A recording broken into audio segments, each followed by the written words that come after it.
بسم اللہ الرحمن الرحیم۔ جادو اور جعلی عامل۔ 21-22 سالہ لڑکی مجھے واقعہ بتاتے ہوئے رو پڑی، کہنے لگی میں ہی وہ بد نصیب ہوں جس کے عشق میں مبتلا ہو کر دو نوجوان قاتل بن گئے اور مقتول کوئی اور نہیں، میرا سکا چھوٹا بھائی ہے۔ اس واقعے کا پس منظر کچھ یوں تھا کہ شادرہ لاہور کے رہائشی اس لڑکی کے گھر اوپری منزل پر دو نوجوان لڑکے بطور کرایہ دار رہتے تھے۔ وہ دونوں اس کے عشق میں گرفتار ہو گئے۔ لڑکی کبھی ایک لڑکے سے ہنس کر بات کرتی تھی تو کبھی دوسرے سے، لیکن محبت کا اظہار اس نے کسی سے بھی نہ کیا۔ ان دونوں لڑکوں نے فیصلہ کیا کہ لڑکی جس کے حق میں ہاں کرے گی وہی اس سے شادی کرے گا۔ ایک روز انہوں نے ایک عامل سے رابطہ کیا کہ جس نے انہیں بتایا کہ محبوبہ کو قابو کرنے کا تعویذ بنانے کے لیے دوسری کئی چیزوں کے ساتھ انسانی آنکھیں بھی درکار ہوتی ہیں، وہ لے کر آؤ۔ وہ دونوں عامل اپنی محبوبہ کے 7 سالہ بھائی کو اغوا کر کے اس کی آنکھیں نکالنے کا ارادہ کیا۔ بچہ ان سے مانوس تھا، وہ اس سے اغوا کر کے درائے راوی کے سنسان کنارے لے گئے، اس بے دردی سے مار دیا اور اس کی دونوں آنکھیں نکال کر عامل کو دے آئے۔ عامل نے ان آنکھوں سے جو تعویذ بنایا وہ ایک ایسی خاتون کو دے دیا جو اپنے سابقہ منگیتر کو قابو کرنا چاہتی تھی اور ان لڑکوں کو سادہ تعویذ دے دیا۔ چند دن بعد پولیس ان دونوں لڑکوں اور جعلی عامل کو 7 سالہ بچے کے قتل کے الزام میں گرفتار کیا تو میں نے دونوں ملزموں کے انٹرویو کے بعد مقتول بچے کے بہن سے پوچھا تو اس نے روتے ہوئی تصدیق کی، جعلی عاملوں اور کالے جادو کا توڑ کرنے والے ایسے فراڈیوں کے ہاتھ ملک بھر میں ہزاروں خاندان برباد ہو چکے ہیں۔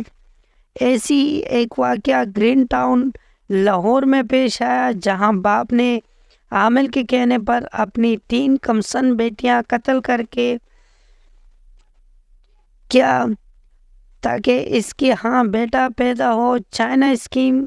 گجرپورہ میں جن قابو کرنے کے لیے 2 جعلی عاملوں نے چلے کے بعد دوران رکشہ ڈرائیور کی قربانی کر دی۔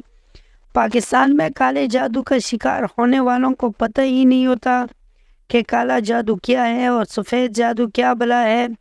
دنیا بھر میں کالے اور سفید جادو سے نئے کرتب اور ڈرگز ایجاد کر لیے گئے ہیں۔ ان دھوکے بازوں کو بے نقاب کرنا ضروری ہے۔ قدیم مصریوں اور بابل کے رہنے والوں نے 5000 سال قبل کالے جادو کی بنیاد رکھی۔ قدیم مصر کے جادوگروں کے پاس حضرت موسیٰ علیہ السلام کے دور کے جادوگروں کی کئی خطرناک منتر بھی محفوظ تھے۔ قدیم زمانے میں ہر بچے کے 2 نام رکھے جاتے تھے، دوسرا نام اس کی ماں ہمیشہ صیغہ راز میں رکھتی تھی، اس سے مادری نام پر جادو کر دیا جاتا تھا۔ اگر کوئی شخص اپنے دشمن کے ناخن، بال یا جسم کا کوئی حصہ لے آتا تو یہ جادوگر اپنے کالے جادو کا ایک ایسا منتر پڑھتے کہ وہ تڑپ تڑپ کر مر جاتا۔ اس کالے جادو کو کہا جاتا ہے۔ قدیم مصر میں جادو کے عملیات میں 2 طرح کے الفاظ استعمال ہوتے ہیں، یعنی الفاظ جو منہ سے ادا کیے جاتے ہیں اور دوم ایسے الفاظ جو اشکال سے ظاہر کیے جاتے ہیں۔ مصر کے جادو 3 طرح کے تھے۔ سب سے پرانا جادو حفاظتی کہلاتا ہے، اس کے ذریعے جادوگر اپنے ملک، شہر، قصبے یا بادشاہ کی حفاظت کے لیے ایک حفاظتی حصار قائم کرتے۔ دوسری قسم کا جادو روحانی یا جسمانی بیماریوں سے نجات دلانے کے لیے استعمال کرتے۔ تیسری قسم کا جادو خطرناک کہلاتا، جس سے بد دعاؤں کا جادو کہا جاتا ہے۔ یورپ میں کالا جادو مصر سے ہی منتقل ہوا۔